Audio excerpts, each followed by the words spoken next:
Welcome back to my channel. और जैसा कि मैंने आपको शॉर्ट वीडियो में प्रॉमिस किया था कि मैं एक लॉन्ग वीडियो लाने वाली हूं जिसमें हम केवल और केवल एनसीसी के बारे में डिस्कस करेंगे। एनसीसी क्या है, सारे क्वेश्चंस जितने भी रहते हैं कि एनसीसी क्या है, एनसीसी की फुल फॉर्म क्या है, एनसीसी क्या कराती है, एनसीसी में हम क्या सीखते हैं, एनसीसी को हम कैसे ज्वाइन कर सकते हैं, ये भी मैं आपको इस वीडियो के थ्रू बताऊंगी। जितनी भी नॉलेज मेरे पास है मैं वो आपको प्रोवाइड कराऊंगी। हाँ, अगर कोई मिस्टेक हो जाती है तो उसके लिए I am really very sorry. And अगर कोई पार्ट रह जाता है ऐसा जो आप तक नहीं पहुंच पाए तो आप मुझे कॉमेंट सेक्शन में बता सकते हैं, मैं वो भी आपको प्रोवाइड करा दूंगी। सबसे पहले हम स्टार्ट करते हैं एनसीसी क्या है। जैसे कि आप देख सकते हैं मेरे टैग्स लगे हुए हैं एनसीसी। तो एनसीसी की फुल फॉर्म होती है, पहले इनका मतलब है नेशनल, फिर आता है सी, इसका मतलब है कैडेट्स, जैसे सी मतलब है कोर, नेशनल कैडेट्स कोर। तो नेशनल कैडेट्स कोर क्या करती है, बेसिकली जो आपका आर्मी होता है, जो आपका इन्फेंट्री होता है, जो आपकी आर्मी की तीन अलग अलग मतलब अलग अलग स्ट्रीम्स होती हैं, नेवी, एयरफोर्स और मतलब जल सेना, थल सेना, वायु सेना, जो आपकी इन्फेंट्री विंग रहती है, वो सभी की ट्रेनिंग आपको मिक्स तौर पर, मतलब यहाँ पे तीनों ही विंग से बच्चे होते हैं, मतलब तीनों ही विंग के लोगों की ट्रेनिंग करवाई जाती है, एयर विंग की भी,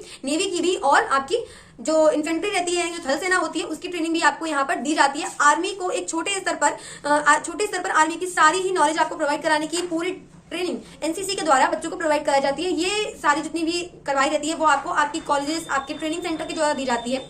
अगर मैं बात करूं अपनी, तो मैं फरुखाबाद से बिलोंग करती हूँ। फरुखाबाद से मैं बिलोंग करती हूँ एंड हमारी जो बटालियन है फतेहगढ़ में सिचुएटेड है, और हमारे यहाँ 2 बटालियन काम करती हैं, 4 UP girls battalion, 12 UP boys battalion. दोनों बटालियन के थ्रू आप एनसीसी ज्वाइन कर सकते हैं। अगर आप लड़का है तो आप 12 यूपी ज्वाइन करेंगे, अगर आप लड़की है तो आप 4 यूपी से ज्वाइन कर सकते हैं। आप डायरेक्ट बटालियन से ज्वाइन नहीं करते हैं। एक बटालियन ने छोटे छोटे सेंटर्स को रिस्पॉन्सिबिलिटी दे रखी है एनसीसी की नॉलेज प्रोवाइड करने की, तो आपको अलग अलग सेंटर्स के द्वारा एनसीसी की सारी ट्रेनिंग दी जाती है। वहां आपको एएनओ, जीसीआई और भी जेसीओज जैसे काफी सारे ऑफिसर्स रहते हैं जो आपको ट्रेनिंग प्रोवाइड कराते हैं। तो मैंने आपको बता दी जैसे कि एनसीसी में आपको मेनली क्या सिखाया जाता है, वहां आपको ड्रिल सिखाई जाती है आर्मी की लड़ाई के दौरान, मतलब फील्ड क्राफ्टिंग, बैटल के दौरान जितने भी आपके यूज किए जाते हैं, मतलब जितने भी आपके हथियार रहते हैं, आपके जो गन्स हैं, बॉम्ब है, छोटे मोटे जो थोड़े के दौरान यूज की जाती हैं, उनके बारे में भी आपको नॉलेज दी जाती है। मैप रीडिंग सिखाई जाती है। मेन जो सिखाया जाता है वो है ड्रिल, अनुशासन, जो कि एक हमारे एनसीसी की परिभाषा होती है, एकता और अनुशासन। तो वो आपको सबसे पहले सिखाया जाता है कि कैसे आपको सारी कार्रवाइयां क्रमबद्ध रूप से करनी है, जिसे आप ड्रिल कह रहे हैं। ड्रिल की शुद्ध रूप में परिभाषा होती है किसी भी काम को एक क्रमबद्ध तरीके से करने की प्रक्रिया, ड्रिल के नाम से जानते हैं। 1 बाय 1 की स्टेप बाय स्टेप एक प्रोसेस होती है, उसी को हम ड्रिल कह सकते हैं। तो मेनली आपको हर काम को करने के लिए एक तरीका होता है, तौर तरीके होते हैं, वो सिखाए जाते हैं। इसमें जो अग्निवीर होते हैं, जो हमारे ऑफिसर्स होते हैं, आर्मी के जितने भी हमारे ट्रेनर्स रहते हैं, जो ट्रेनिंग वो लेकर आए होते हैं, वही ट्रेनिंग को हमें प्रोवाइड करते हैं। और भी काफी, क्योंकि इसमें आपको अपनी कैरेक्टर बिल्डिंग की मौके तो मिलते ही हैं, साथ में आपको अपनी पर्सनैलिटी डेवलपमेंट से लेकर और भी काफी सारे मौके प्रोवाइड करवाए जाते हैं, जिसमें आपको बहुत ही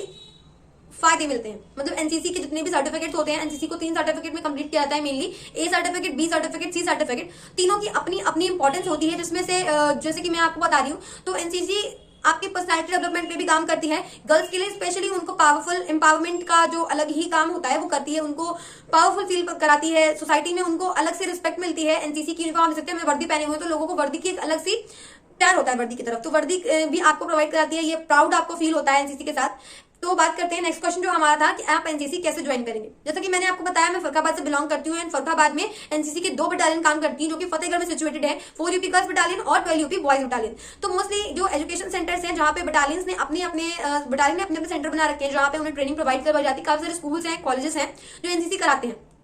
एनसीसी 2 फेज में पूरी होती है। स्कूल फेज में भी आप कर सकते हैं एनसीसी को, और आपको ग्रेजुएशन में यानी कि बीएससी में आप किसी कॉलेज के थ्रू भी एनसीसी कर सकते हैं। स्कूल्स के थ्रू ऐसे होती है, वो जूनियर विंग आती है, और हम जो बीएससी ग्रेजुएशन से करते हैं, मतलब जो ग्रेजुएशन से बच्चे एनसीसी करते हैं, जूनियर विंग कैडेट कहलाएंगे। और अगर आप स्कूल से एनसीसी लेते हैं तो आप जूनियर विंग के कैडेट्स कहलाते हैं। एनसीसी के 3 सर्टिफिकेट होते हैं, ए, बी, सी। ए को आप स्कूलिंग के दौरान करते हैं, क्योंकि ए आपको कॉलेजेस में, मतलब बीएससी के दौरान जब आप ग्रेजुएशन कर रहे होंगे उस समय आपको नहीं मिलेगा।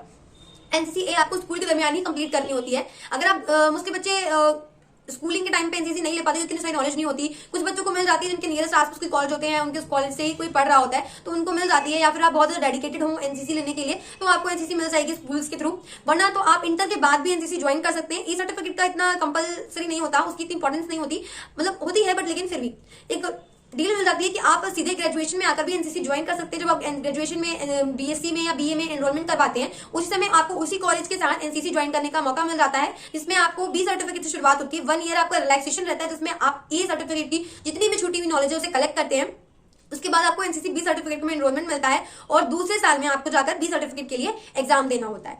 एनरोलमेंट का प्रोसीजर क्या रहता है ये भी मैं आपको बताऊंगी। ये है हमारा क्वेश्चन पार्ट नंबर 2 कि एनसीसी का एनरोलमेंट कैसे होता है। सबसे पहले मैंने जैसे कि बात की कि मैं फरुखाबाद से बिलोंग करती हूँ। आप जिस भी सिटी से बिलोंग करते हैं या जैसे मैं कन्नौज की बात करूँ, कायमगंज की बात करूँ, तो वहां भी अलग अलग ट्रेनिंग सेंटर्स हैं, स्कूल सेंटर ट्रेनिंग प्रोवाइड कराते हैं। वो बटालियन फतेहगढ़ ही लगती है, 4 रुपी गर्ल्स बटालियन ही लगती है। तो अगर आप एनसीसी ज्वाइन करना चाहते हैं तो आप कर सकते हैं।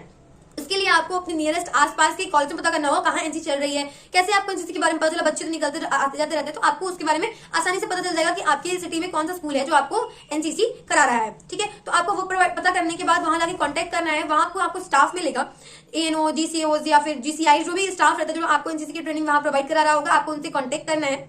आप किसी बच्चे से कांटेक्ट करके भी उनसे पूछ सकते हैं कि जिस समय एनरोलमेंट स्टार्ट होने वाले हो, एक एनरोलमेंट की एक क्लियर डेट मतलब क्लियर टाइम शेड्यूल होता है कि इस शेड्यूल के दौरान मतलब इस मंथ से इस मंथ के दौरान ही आपको एनसीसी के एनरोलमेंट होंगे, वो होता है। बट मुझे इस समय उसकी क्लियर कोई नॉलेज मतलब एक क्लियर आइडिया नहीं है, तो अगर आप मुझे कमेंट में बताएंगे तो मैं आपको उसका भी क्लियर नॉलेज दे दूंगी। इस साल के एनरोलमेंट तो फिलहाल अभी के लिए खत्म हो चुके हैं। नेक्स्ट ईयर एनरोलमेंट फिर से होंगे तो मैं वीडियोस के थ्रू ही आप तक इन्फॉर्मेशन पहुंचा दूंगी जब एनरोलमेंट स्टार्ट हो जाएगा। अभी के लिए यही नॉलेज है आपके लिए। इस साल के एनरोलमेंट खत्म हो चुके हैं पूरी तरीके से, अब अगले साल ही एनरोलमेंट होगा। एनरोलमेंट का प्रोसीजर क्या रहता है, आपको स्कूल जाना है। एनरोलमेंट के लिए जब आप अप्लाई करेंगे तो उस वक्त आपको एक मेडिकल, एक फिजिकल और साथ में एक रिटन टेस्ट की कार्रवाई भी पूरी करनी होती है। जब आप रिटन टेस्ट में पास कर लेते हैं, जब आप फिजिकल में पास कर लेते हैं, जब आप मेडिकल में पास कर लेते हैं, ये छोटी छोटी सी कार्रवाइयां होती हैं एनसीसी में, जिन्हें पूरी तरीके से क्रॉस करने के बाद एक नॉमिनल रोल लिस्ट निकलती है, एक फाइनल लिस्ट निकलती है। अगर आपका नाम उस लिस्ट में होता है तो आप एनसीसी के लिए सिलेक्टेड होते हैं, आप एनसीसी के लिए नॉमिनेटेड होते हैं, क्योंकि एनसीसी करने के लिए आप एलिजिबल होने चाहिए। काफी सारी क्राइटेरिया होते हैं, उसकी काफी सारी अपनी एक लिमिट्स होती हैं जो कि हमारे ट्रेनिंग सेंटर्स या बटालियन के द्वारा ही डिसाइड कर दी जाती हैं। तो उसी के बेसिस पे आप सभी का चेकअप होता है, सारी कार्रवाइयां पूरी की जाती हैं। अगर आप उसके लिए एलिजिबल हैं तो अभी आपका नाम उस लिस्ट में आएगा, तो आपको सबसे पहले वो प्रोसीजर पूरा करना है। उसके बाद ही कोई आगे फॉर्म के लिए कार्रवाई कंटिन्यू करी जाती है, जिसमें आपको अपने काफी सारे डॉक्यूमेंट्स देने होते हैं। थर्ड क्वेश्चन, एनसीसी जैसे कि गवर्नमेंट काफी सारी जॉब्स होती हैं जो अपनी अपनी एज लिमिट्स प्रोवाइड करवाती है कि इस एज लिमिट के बच्चे इस चीज में पार्टिसिपेट कर सकते हैं। एनसीसी की कोई एज लिमिट नहीं होती है, यहाँ कोई एज रिस्ट्रिक्शन नहीं होती है। किसी भी एज का बच्चा एनसीसी ज्वाइन कर सकता है, इस ट्रेनिंग का पार्ट बन सकता है। और किसी भी कॉलेजेस से नहीं, मतलब जो रेगुलर कॉलेजेस रहते हैं जहां से एनसीसी होती है, आप वहीं से एनसीसी ज्वाइन कर सकते हैं। मेरा सजेशन रहेगा कि अगर आप ग्रेजुएशन करने जा रहे हैं तो आप एनईकेपी पीजी कॉलेज से ही एनसीसी ज्वाइन करो, बिकॉज मुझे ऐसा लगता है, मेरा मानना है, क्योंकि हमारे सेंटर से ही मोस्टली बच्चे हर साल जो कैंप हमारा रहता है, आप न्यूज़पेपर में भी पता कर सकते हैं, देख सकते हैं। जिस सत्र के दौरान हमारा सीडीसी कैंप रहता है, सबसे टॉप कॉलेजेस माना जाता है एनकेपी से ही सब बच्चों को ट्रेनिंग प्रोवाइड करवाई जाती है। वहां की एनओ बहुत ही अच्छा स्टाफ के साथ आपको ट्रेनिंग प्रोवाइड कराती है, तो आप वहां से एनरोलमेंट करवा सकते हैं अपना। इसी के साथ और भी कोई अगर नॉलेज मुझे मिलेगी तो मैं आप तक नॉलेज जरूर प्रोवाइड कराऊंगी। तो आज के लिए तो नॉलेज इतनी ही थी, मतलब जो भी मेरे पास क्वेश्चंस थे, 3 क्वेश्चंस, एक्चुअली 3 से 4 क्वेश्चन के जवाब मैंने आपको इस वीडियो के थ्रू दे दिए हैं। तो इससे ज्यादा कभी मुझे नॉलेज मिलेगी तो मैं जरूर से आपको प्रोवाइड कराऊंगी। तो आज के लिए वीडियो में इतना ही है, और इस वीडियो को अपने उन फ्रेंड्स के साथ मैं आपको बता देती हूँ। मोस्टली वो क्वेश्चन होता है कि एनसीसी क्या, मतलब एनसीसी का क्या यूज है।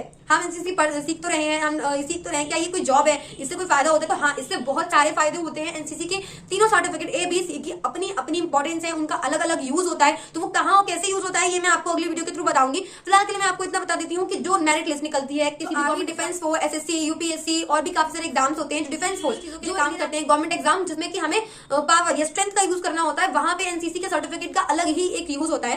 कोई वर्ड अगर मेरे मुझसे गलत निकल जाए, कोई नॉलेज आपको लगे कि हाँ थोड़ा ऊपर नीचे हो रहा है तो प्लीज उसे इग्नोर कर दीजिएगा। I am so sorry for that, क्योंकि मैं भी एक स्टूडेंट ही हूँ और बी सर्टिफिकेट ही कर रही हूँ। अभी मैं बता दूं आपको, मैं एनसीसी बी सर्टिफिकेट कर रही हूँ इस समय एनसीसी में, और मैं एनकेपी पीजी कॉलेज से हूँ। तो मैं सारी इन्फॉर्मेशन आपको प्रोवाइड करा रही हूँ। इसके अलग अलग सर्टिफिकेट हर गवर्नमेंट एग्जाम में अलग अलग इंपॉर्टेंस रखते हैं, उसमें अलग अलग इनकी इंपॉर्टेंस होती है। तो अलग अलग नंबर स्ट्रेंथ की प्रोवाइड करते हैं कि किस एग्जाम में आपको कितने नंबर प्रोवाइड होंगे, और वो और क्या क्या हेल्पफुल रहता है, उसके अलग अलग क्राइटेरिया होते हैं। तो मैं आपको अगले वीडियो में बताऊंगी। तो आज के लिए तो इतना ही है कि मैंने आपको बता दिया है कि एनसीसी आप कैसे ज्वाइन करेंगे, एनसीसी फरुखाबाद में किस तरीके से ज्वाइन होती है, एनसीसी किस तरीके से काम करती है, एनसीसी में आपको क्या क्या सिखाया जाता है। मैंने जितना बता दिया उससे भी ज्यादा नॉलेज दी जाती है। मैंने बेसिक आप समझे तो मैंने आपको एक वर्ड बोला था कि इन्फेंट्री से रिलेटेड, आर्मी से रिलेटेड जितनी भी नॉलेज होती है आपको, वो सब आपको प्रोवाइड कराई जाती है। फर्स्ट एड भी आपको एनसीसी में सिखाई जाती है, जो कि आपका छोटे स्तर पर नर्सिंग का काम, मतलब जो डॉक्टर का काम होता है, वो भी आपको एनसीसी में सिखा दिया जाता है। इसी के साथ आपको पुलिस की जो स्ट्रेंथ होती है उससे ज्वाइन करने का भी मौका मिलता है। वो जो ऑफिसर्स रहते हैं पुलिस के प्रॉपर, वो भी आपको किसी किसी पार्ट में ट्रेनिंग देने के लिए आते हैं। तो आपको काफी सारी नॉलेज एनसीसी के थ्रू मिल जाती है। और वुमेन की जो स्ट्रेंथ होती है, मतलब गर्ल्स के लिए स्पेशली ये काफी अच्छा होता है, क्योंकि वो उनको एक पावरफुल फील के साथ, मतलब प्राउड की फीलिंग भी देती है, साथ में फाइटर बनाती है, थोड़ी स्ट्रॉन्ग और एडवांस ट्रेनिंग के साथ, सेल्फ डिफेंस की ट्रेनिंग के साथ गर्ल्स को एक्स्ट्रा अपॉर्चुनिटीज प्रोवाइड करवाती है। इसके अलग अलग ऑफी काफी सारे यूज होते हैं। सो इस वीडियो को ज्यादा से ज्यादा अपने उन फ्रेंड्स के साथ शेयर करिए जो गवर्नमेंट जॉब्स में अप्लाई करना चाहते हैं, ताकि ये नॉलेज उनके पास भी पहुंच जाए। और आप भी एनसीसी ज्वाइन करना चाहते हैं तो आप मुझे कांटेक्ट कर सकते हैं, ताकि अगले साल अगर एनरोलमेंट के लिए जब डेट आती है या फिर कोई भी कार्रवाई हमें पता चलती है तो हम उसे आप तक पहुंचा सके। तो मिलते हैं अगली वीडियो में। बाय, आज के लिए इतना ही। जय हिंद, जय भारत। मिलते हैं अगली वीडियो में।